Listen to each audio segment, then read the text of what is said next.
네, 여러분의 경제 시야를 세계로 확 넓혀드리는 시간입니다. 월드 이코노미 시간인데요. 오늘도 미국을 중심으로 이야기를 해보도록 하겠습니다. IS의 경제연구소 차영두 소장님 스튜디오에 모셨습니다. 소장님 어서 오십시오. 예, 안녕하십니까? 사실 파트너분으로 오늘은 새로운 분이 한 분 참여하시기로 했는데 역시 비가 오다 보니까 아직 도착 못하셨어요. 금방 오실 겁니다. 자, 먼저 차 소장님과 이야기를 나눠보도록 할게요. 변덕이 죽 끓는 것처럼 끓는다. 예. 정도가 아닌 것 같아요. 이 정도면은 이걸 넘어선 것 같은데 트럼프의 관세 전쟁. 8월 1일까지는 이제 시간이 정말 얼마 남지 않았는데 그때까지 어떤 결과가 나올지 이 부분 여전히 물음표고요. 일단은 미국 내에서 지금 눈에 띄는 게 간밤에 PPI 그러니까 생산자 물가도 나오긴 했지만요. 일단은 소비자 물가가 좀 들썩이는 모습이 관측이 돼요. 어떻습니까? 예, 소비자 물가가 조금 이렇게 움직였습니다. 우리가 이제 컨센서스라고 해서 이제 기대 대비해서는 거의 이제 부합하는 수준이 나오긴 했습니다. 그런데 그 내용들을 찬찬히 좀 떠들어 보면 내용이 조금 달라질 수도 있다라고 좀 말씀을 좀 드릴 수가 있겠습니다. 우리가 이제 자동차와 관련된 이제 중고차와 관련된 부분들이 우리가 이제 CPI를 좀 억눌렀습니다만 일반 소비 제품들에 대해서는 전반적으로 이런 그 수치들이 좀 올라간 것들이 좀 보이긴 했거든요. 그러니까 이제 아직 본격적으로 관세 전쟁이 시작됐다라니까 관세 부과가 시작되지 않았음에도 불구하고 일반 소비재 가격들이 벌써 들썩들썩거리기 시작했다라고 좀 말씀드릴 수 있겠죠. 트럼프 입장에서는 더욱더 조급한 심정을 좀 억누를 수밖에 없을 것 같습니다. 지금 현재 시간이 얼마 남지 않은 상태에서 벌써부터 이런 효과가 나타난다라면 지금 이제 공언을 해놓은 상태 아닙니까? 8월 2일부터 관세를 부과하겠다라고 해놓은 상태이기 때문에 이번엔 진짜래요. 진짜 이번엔 진짜래요. 진짜 말씀하신 것처럼 하지 않으면 또 본인도 물론 이제 그 전에 어떤 일괄 타결이라든지 그런 부분들에 대한 가능성이 전혀 없는 것은 아니지만 이렇게 실물 지표가 움직이기 시작한 상태에서는 트럼프도 상당히 조금 조심스러울 수밖에 없다. 그러다 보니까 전반적으로 뭐 달러 가치라든지 오늘도 이제 우리가 원화가 상당히 1,400원대까지 뛰면서 장외시장에서 마감을 했는데 이런 지표들에 민감해질 수밖에 없다. 이제 시간이 얼마 안 남았기 때문에 그렇게 봐야 되지 않을까 싶습니다. 이분이 진짜라고 말씀하시는 말은 진짜로 믿으면 안 되니까 일단 조금 더 시간을 갖고 지켜보는 걸로 하고요. 자, 그런데 지금 물가 이야기를 하고 있었는데 사실 지금까지 물가가 움직이지 않았던 게 기업들이 미리 확보한 재고라든지 이런 것들이 있었기 때문이잖아요. 그럼 앞으로 물가는 계속 고공행진으로 갈 수밖에 없는 거 아닙니까? 일단 관세 부과를 하게 된다라면 그 수입 물가가 올라갈 수밖에 없겠죠. 재고라는 것은 일정 부분 시간을 우리가 지나고 나면 소진되는 부분들 아니겠습니까?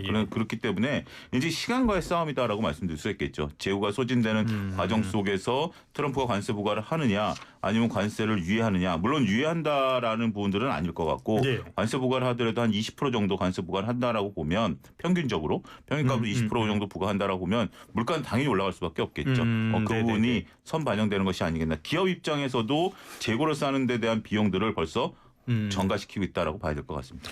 알겠습니다. 오늘 차 소장님의 파트너는 주원 현대경제연구원 경제연구실장님이었습니다. 실장님 어서 오십시오. 네, 안녕하십니까. 길 많이 막히죠? 쏟아지더라고요. 물을 뭐 양동이로 퍼붓듯이 쏟아지고 있는데. 전 출근이 새벽인데 새벽에 출근은 진짜 무섭더라고요.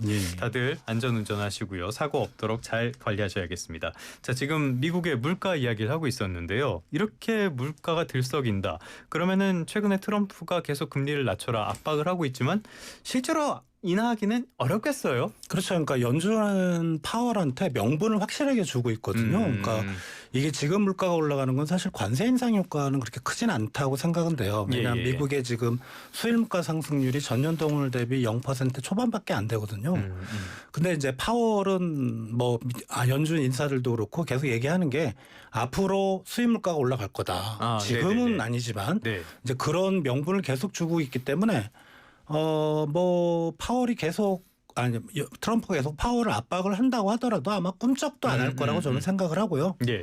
또 뭐 좀 약간 정무적인 판단이긴 하지만 이미 내년 5월에 임기가 끝나는데 뭐 임기 끝나는 마당에 자기가 계속 연임할 것도 아니고 분명히 트럼프는 이제 다른 사람 바꿀 거고 굳이 트럼프 말을 들어줄 이유가 전혀 없습니다. 자기 개인적인 입장에는 그냥 체면을 차리고 자기는 경제학자로서 중앙은행의 수장으로서 할 일을 다 했다. 이렇게 미국 국민들한테 보여주면 끝이거든요. 예. 그래서 제가 보기엔 트럼프가 파월을 협박하는 게 먹히진 않을 것 같아요. 오히려 파월에게 도움이 될 수도 있을 것 같아요. 이분 나중에 정치할지도 모르겠습니다.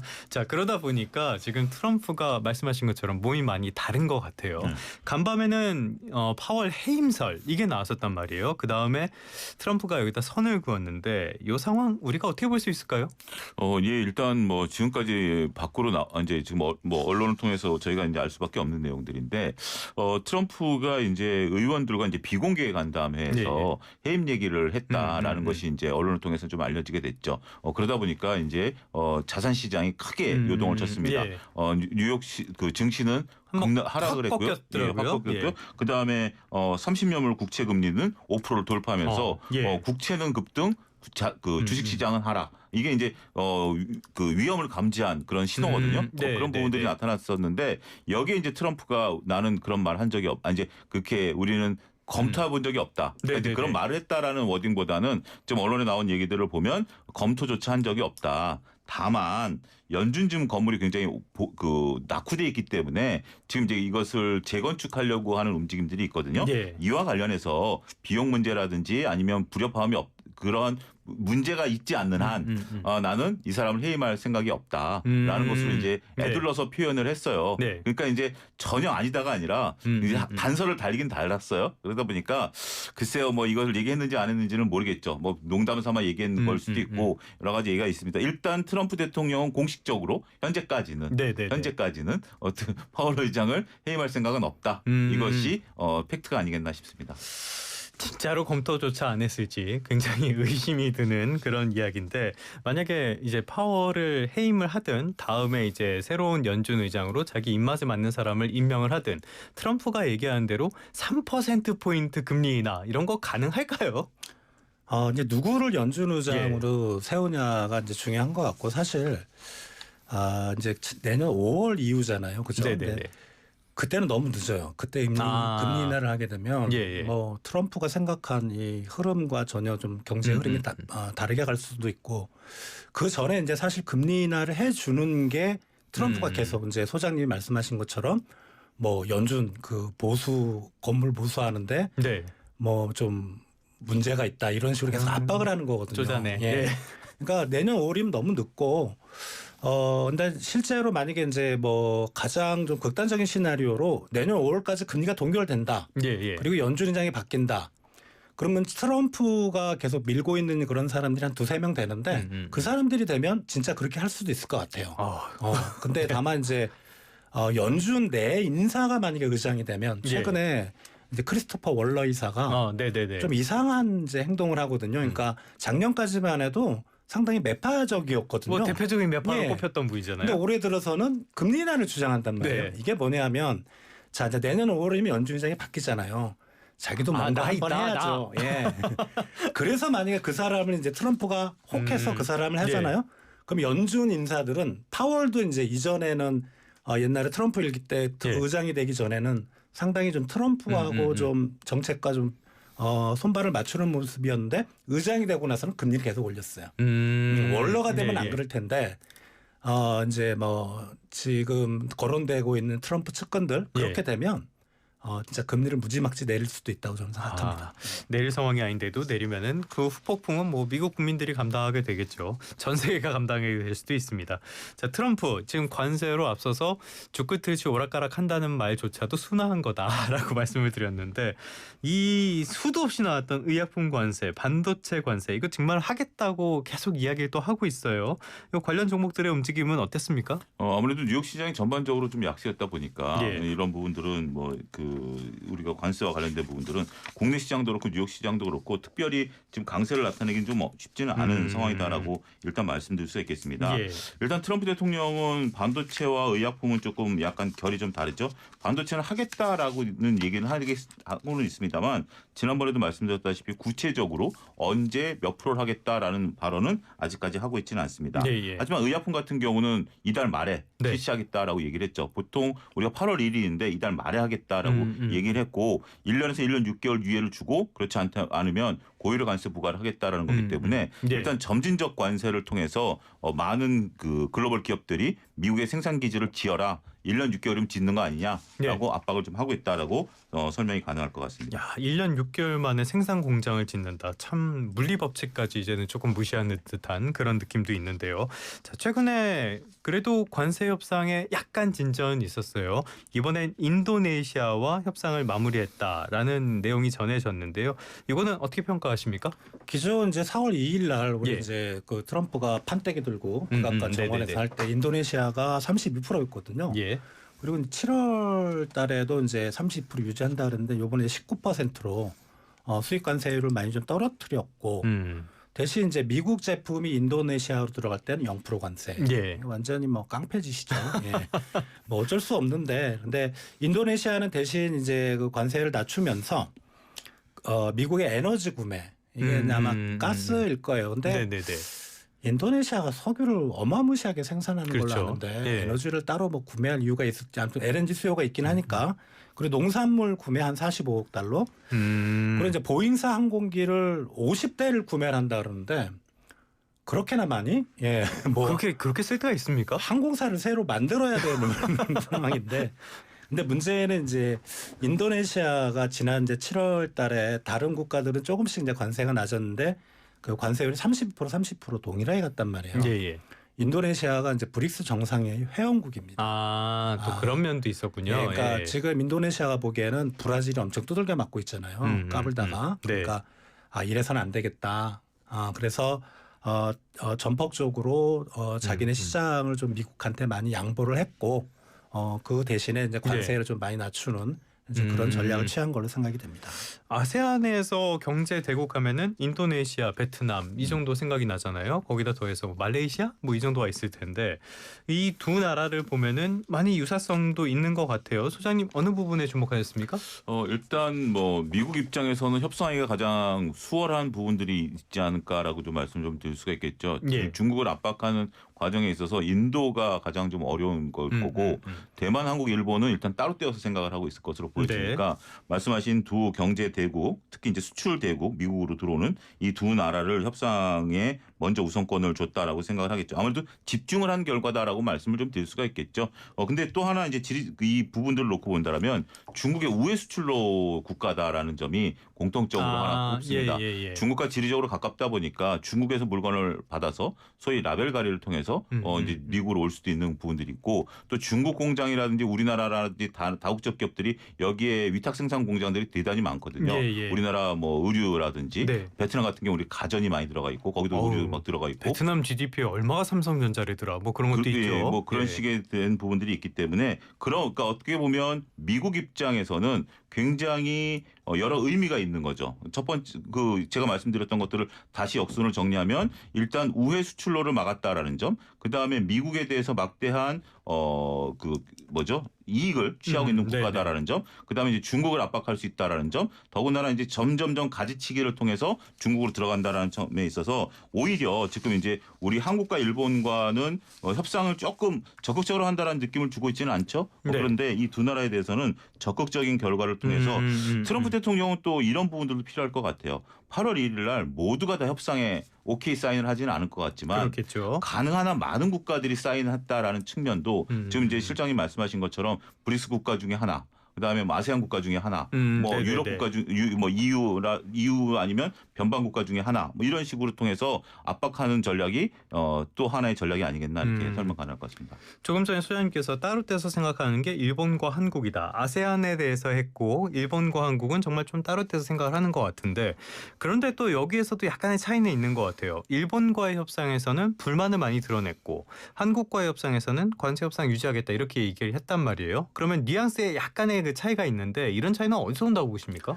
그 구체적인 내용을 뭐 일본과 미국 그다음에 한국과 미국 간의 구체적인 내용은 우리가 정확히 알 수는 없는데 문제는 이 언론에 나온 내용을 보면 일본 같은 경우는 농산물 시장 개방을 아예 거부를 하는 것 같아요. 근데 우리나라는 소고기나 그다음에 쌀 무관세 쿼터를 약간 좀 늘리는 그런 식으로 해서 미국에 제안한 게 아닌가. 여한구 본부장께서도 약간 언급을 하셨고요. 그렇죠. 그러니까 산업부에서도 지금 언급을 이제 좀 그 뭐라 그러죠? 속된 말로 밑밥을 좀 깔거든요. 국내 언론에다가.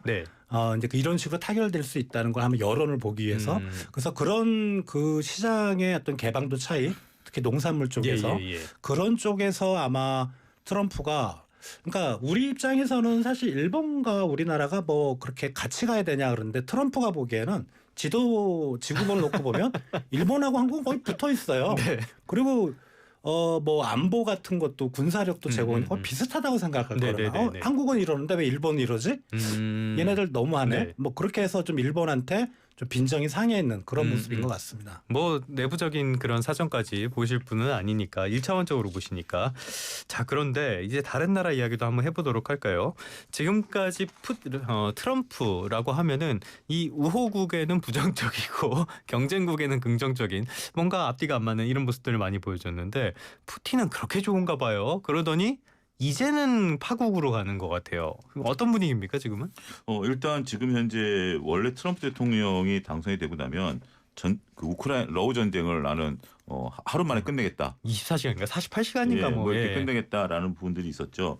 그러면서 이제 적극적인 그러니까 선거 전부터 얘기를 했고 선거 이후에도 젤렌스키 대통령을 백악관을 초청해서 여러 얘기를 했었습니다만 그때 당시 알려진 바로는 젤렌스키 대통령이 조금 비우호적인 게 아닌가. 러시아도 지금 이제 늪에 빠진 상황으로 자칫 흘러갈 수도 있으니까 그러면서 이제 말씀하신 로맨스처럼 트럼프 대통령과 푸틴이 상당히 이제 긍정적인 모멘텀을 가져갔고 오히려 젤렌스키 입장에서는 지금 상태에서 내가 국경을 내주고는 안 된다라는 부분들로서 이제 반발이 좀 있었던 부분들인데 갑자기 지금 이제 트럼프 대통령이 푸틴 대통령한테 전쟁을 끝내지 않으면 관세를 부과하겠다라는 이제 그런 얘기가 얼마 전에 나왔어요. 그러더니 이번에는 또 우크라이나한테 첨단 무기를 제공하겠다. 단 러시아 본토를 타격하지 않는 조건, 지금 현재 전장에서만 사용하는 조건으로 좀 얘기를 하는데 이게 지금 갑자기 상황이 좀 바뀐 것 같아요. 그러니까 트럼프 대통령 측근하고는 이렇게 자주 바뀌는 것 같아요. 우리가 얼마 전에 일론 머스크하고도 바뀐 것처럼. 뭐 밤에 나쁜 꿈 꿨나 보죠. 네, 그런데 한편으로 보면 이 상황을 놓고 보면 우리가 왜 그럴까? 어차피 저희는 이제 짐작의 영역인데 푸틴 대통령이 또 말을 안 듣는 거 아닌가? 그러니까 전쟁을 끝내겠다라는 어떤 의지보다는 지금 젤렌스키도 그러니까 이게 표현이 좀 그렇습니다만 젤렌스키 대통령도 말을 안 듣는 입장에서 푸틴도 어떻게 보면 이제 그래? 그럼 내가 양보할 거 없어. 나는 그냥 그대로 전쟁 강행할 거야.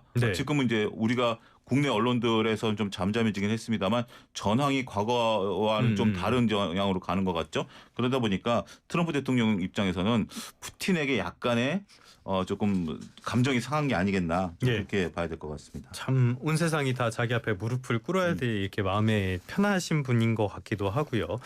중국 이야기도 한번 해보도록 할까요? 지금 트럼프가 전방위로 중국을 압박하고 있잖아요. 그런데 중국의 성장률을 보니까 잘 나왔더라고요. 이거는 어떻게 보십니까? 2분기 성장률이 전년 동기 대비 5.2%. 이게 전혀 이해가 가지 않는 부분들이 좀 있긴 해요. 물론 1분기 성장률도 나쁘진 않았던 게 이제 미국의 관세를 올려버리면 이제 수출이 안 될 테니까 미리미리 이제 수출을 하자 이런 상황인데 지금 관세 부과는 시작이 됐거든요. 2분기 중에. 근데 그렇다면 사실 이렇게 수출이 잘 되면서 중국의 경제 성장률을 끌어올린다라는 거는 좀 보기는 어렵고. 그런데 이제 이거는 사실 우리가 경제 성장률이라는 거는 GDP인데 중국 전체 생산을 중국 국가통계국이 합산을 해서 그 증가율을 계산한 게 경제 성장률이잖아요. 이건 아무도 모릅니다. 그죠? 그래서 저는 최근에 이제 마이크로 지표들 특히 이제 부동산 시장, 주택 시장 가격이 떨어지고 물가가 계속 마이너스가 나오고 금리는 엄청나게 떨어뜨리고 있는데 이런 상황에서 5%가 넘게 나온다는 건 전혀 이해를 못하는 그런 상황이에요. 제가 보기에는. 그렇다면 지표에 약간 화장칠을 했을 수도 있다? 약간이 아닌 것 같아요. 이게 서방 경제학자들의 뭐 일부긴 합니다만 중국이 발표하는 경제 성장률을 3으로 나눠라 이런 얘기도 있거든요. 그래서 5.2라는 숫자인가 중국 정부의 경제 성장을 목표치는 5.0이거든요. 연간이지만. 그거를 항상 그거보다 높은 경제 성장이 계속 발표될 가능성이 있고, 근데 최근에 뭐 아시겠지만은 중국의 과잉 공급 이슈도 있고, 뭐 실업률도 엄청 높잖아요. 이게 안 맞는 거예요. 매크로 지표하고 실제 중국의 시장 상황하고는. 그래서 중국 경제를 바라보실 때는 발표되는 경제 지표보다는 중국 시장의 현 상황 그런 것들을 좀 청취자분들께서 주의 깊게 보셔야 될 거로 생각이 됩니다. 예, 역시 중국에서 나오는 지표는 숫자 고지고대로 믿을 수가 없다는 참 G2 양강이 다 우리에게 신뢰를 주지 못하고 있는 상황인 것 같습니다. 오늘은 IS의 경제연구소의 차영주 소장님, 현대경제연구원의 주원경제연구실장님 두 분과 함께하고 있고요. 잠시 광고 듣고 오도록 하겠습니다. 네, YTN 라디오 생생경제 2부로 가보겠습니다. 자, 저희가 사실 월드 이코노미는 시간을 많이 잡고 준비를 하는데요. 그래도 이야기를 나누다 보면 항상 시간이 부족한 것 같아요. 그래서 1부에서 나누지 못했던 이야기 조금만 살펴보도록 하겠습니다. 젠슨왕 CEO, 저희가 1부에서 중국 이야기를 하고 있었잖아요. 최근에 젠슨왕 엔비디아 CEO가 중국 방문을 했다고 해요. 동시에 여기서 중국의 저사양 칩 수출 재개하면서 주가도 많이 반응을 보이기도 했는데, 자, 여기서 우리가 관심을 가져야 될 거, 이런 흐름을 좀 어떻게 봐야 될 것인지, 과연 이게 뭐 대중 어떤 제재 같은 거를 좀 풀어주는 걸로 봐야 되는 건지 어떻게 봐야 됩니까? 어떻게 보면 이번 방문에서 의상 혹시 보셨나요? 어떤 거요? 젠슨왕의 의상을 보셨나요? 의상까지는 안 봤어요. 기사만 봤어요. 젠슨왕이 네. 중국 의상 전통, 그러니까 보통 가죽 잠바를 입지 않고 중국 전통 의상을 입고 네네네. 중국말로 인사를 했어요. 물론 이제 중국 분이시긴 하니까 네네네. 그런 분을 놓고 보면 저는 딱 그걸 보는 순간 두 가지, 첫 번째 생각과 두 가지 생각으로 나눠졌는데, 첫 번째 생각은 저런 행동이 과연 트럼프한테 어떤 척을 지는 것인가라는 생각, 현실적으로 네. 굳이 지금 젠슨왕이 왜 그럴까. 두 번째는 젠슨왕이 자신감을 저렇게 표출한 게 아니겠나. 지금 시가총액 1위를 계속해서 한 일주일째 구가를 하고 있는 상태고, 인젠 젠슨왕 정도가 되면 엔비디아 정도 되면 어느 누구도 건들기 어려운, 대통령도 못 건드린다. 그런 네. 부분들에 대한 자신감이 아니겠나. 오히려 그러니까 지금 젠슨왕이 중국에 영업하러 간 게 아니잖아요. 네네네. 오히려 물론 이제 방문이 영업일 수도 있긴 하겠습니다만 중국이 영업을 해야 되는 입장에서, 이건 제 개인적인 뇌피셜입니다. 그런 부분들인데 어찌됐든 자신감을 표명을 했다라고 봐야 되겠죠. 예. 자신들의 그런 부분들을 놓고. 자, 어찌됐든 엔비디아의 지금 이제 주가 독주는 계속되고 있고, 우리나라 삼성전자 좀 조금 전에 보니까 65,000원 터치를 했습니다. 안정적으로 보고 있고, 예. SK하이닉스도 이제 30만 닉스에 대한 부분들이 있는데, 일단 엔비디아가 과연 어느 정도까지 주가 상승이 있을 것이냐, 이제 청취자분들께서 궁금하실 수가 있겠는데, 지금 이게 한 3, 4개월 정도 유지가 되면, 그러니까 추석 전까지 엔비디아가 시가총액 1위를 유지한다라면 그 뒤로 시가총액을 계속해서 달려갈 가능성은 있어요. 하지만 엎치락뒤치락 한다라면 단기적인 고점일 가능성도 있기 때문에 추석 전까지 엔비디아가 어떻게 시가총액을 유지하느냐가 관건이 될 수밖에 없다라고 말씀드릴 수 있겠습니다. 참, 삼성전자는 그새 다시 65,000원 아래로 내려왔네요. 삼성전자에 대한 이야기는 잠시 뒤에 월드 이코노미 끝나고 나서 조금 더 다뤄보도록 하겠습니다. 자, 트럼프가 지금 중국과의 관세 협상 잘 되지 않고요. 여전히 이런 상황이다 보니까 다른 나라 쪽으로 많이 시선을 돌리는 것 같아요. 그러다 보니까 너무 괴롭히는 나라들이 많아졌는데, 또 지금 정조준하는 나라가 브라질이잖아요. 이거 브라질 쪽에 내정 간섭 아닙니까? 어떻게 봐야 됩니까, 이건? 이제 중국에 대해서 타겟을 할 때 이제 트럼프라고 뭐 막 하는 게 아니고 항상 법에 근거를 하거든요. 근거가 명확하진 않지만 보통 이제 국가에 대해서 관세를 타겟해서 할 때는 무역확장법 301조. 그러니까 우리 슈퍼 301조라고 보통 부르는 이제 그거를 발동을 시켰어요. 브라질에 대해서. 그렇다면은 이거는 단기간 내 해결될 문제가 아니고요. 엄청나게 세게 들어갈 것 같아요. 아까 말씀드렸던 이제 브릭스 정상회의, 이제 브라질이 거기서 이제 트럼프에 대해서 상당히 좀 부정적인 그런 발언을 했잖아요. 이거는 보복 조치고, 이거는 뭐 트럼프가 완전히 기분이 상했기 때문에 지금 50% 관세를 매겼잖아요. 브라질. 이건 너무 큰 겁니다. 그래서 이 부분은 상당히 들어갈 거고, 다만 이제 전 대통령이 사실 이제 트럼프가 롤 모델이라 그래서 그랬는데 지금 대통령은 사실 그걸 부정을 하니까 말씀하신 대로 이거는 내정 간섭일 수가 있어요. 다만 이제 내정 간섭이긴 하지만 이렇게 바깥에서 그냥 그 정도로 통상 정책을 통해서 하는 거지 그 안에 들어가서 뭘 할 수는 없거든요. 그래서 또 이제 어느 나라든 사실 어떻게 보면 아무리 미국이 강대국이라고 하지만 이런 식으로 바깥에 오면 브라질 국민들도 사실 그 지금 대통령에 대한 지지율이 오히려 올라갈 수도 있거든요. 그렇다면 어떻게 보면 이거는 이제 강대강 싸움이다. 기존에는 중국 대 미국이었지만 네. 그게 이제 브라질 대 미국으로 바뀐 게 아닌가 그렇게 생각이 됩니다. 조금 전에 전임 대통령 보우소나르 대통령이죠. 그 트럼프를 롤모델이다 이야기를 했다는데 하는 행동 좀 비슷한 것 같기는 해요. 선거 결과 부정하고 의회 이런 것들 하고 뭐 비슷비슷한 것 같긴 합니다. 자, 그런데 또 하나 살펴봐야 될 게 지금 멕시코 쪽으로도 많은 화살을 돌리고 있잖아요. 그런데 당장 이게 미국 식탁 물가 이런 것들을 자극한다라는 이야기도 있어요. 어떻게 연결되는 겁니까? 예. 둘 다 이제 농업 국가죠. 네네. 굉장히 이제 일조량이 풍부하고 뭐 그러다 보니까 지금 현재 멕시코산 토마토하고 브라질산 오렌지가 이제 문제가 되는 겁니다. 우리가 이제 관세라고 한다라면 보편적으로 이제 뭐 자동차라든지 철강, 뭐 이제 이런 제품들에 대해 생각을 하고 있는데 현재 지금 미국에서 수입하고 있는 토마토의 85%가 멕시코에서 들어오고 있고요. 그다음에 브라질 같은 경우 미국의 오렌지를 연간 한 10억 달러 정도 수출을 하고 있습니다. 그러다 보니까 이게 지금 관세를 토마토에 대해서는 17% 부과하겠다. 그다음에 오렌지에 대해서는 뭐 브라질에서 50% 부과하면 당연히 50%가 부과가 되는 부분이 되겠죠. 그래서 가격이 굉장히 급등했어요.